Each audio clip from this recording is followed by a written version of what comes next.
Wow. Good morning students. Kijiti yako najua iko hapa.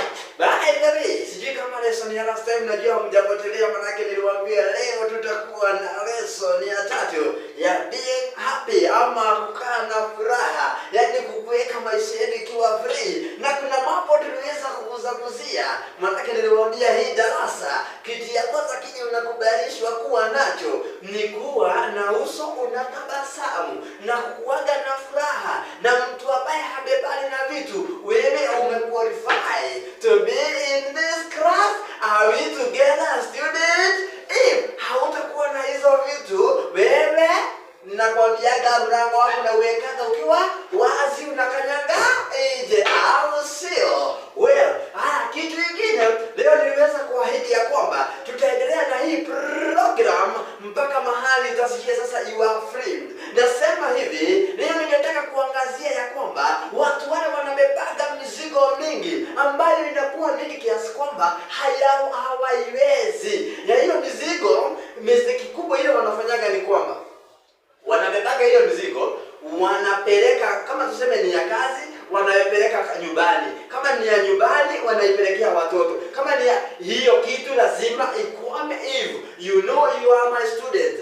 Mahali uko unadiru na hapo hapo. Kama uko kazini, ya kazini ni ya kazini. Kama kuna mtu amekukasirisha, unaiacha wapi? Are we together? Kama hatusikizani, wewe student wewe, haya kama ni ya nyumbani, maybe 1 2 3 hamjasikizana kwa kinyumba, hata hiyo iacha wapi?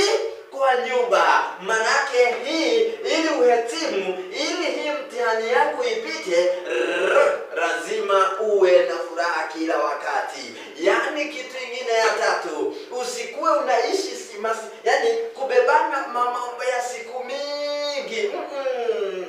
Jifunze kudeal na hiyo siku na yale imekuja hiyo siku. Wacha na yale yalipita jana na wacha yale yatakuja. Kwani umekuwa Mungu mpaka unajipangia yale ya nini? Yaani najaribu kukuambia siku ya leo ikikataa, imekataa. Wacha tugojea kesho. Na then kitu kingine, tarajia mazuri ukiendelea. Kitu kingine itakusaidia ni kujihubiria kushida. Kitu kingine itakusaidia ni usikue unaangalia yani mambo yako kiutu. Ujuage kuna Mungu mbinguni ambaye anakujali, ambaye anakujua. Imagine aliambia Nehemia, hata kama hii klasi ya sasa nilikwambia nitakuwa na ongea sana kuhusu. Hata kama haukuwa unajijua, alikujua ukiwa tumboni na mamako. Stress nyingi za nini?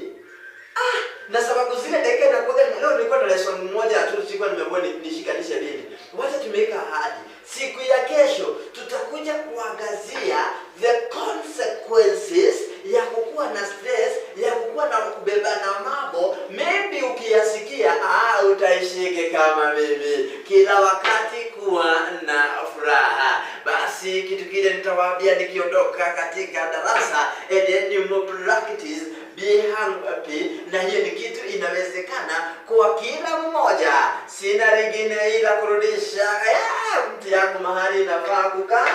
Kisha niwaambie chochote kilizo na mwanzo haziwezi kuwa na kosa mwisho. Hata kama ni kitabu namna gani.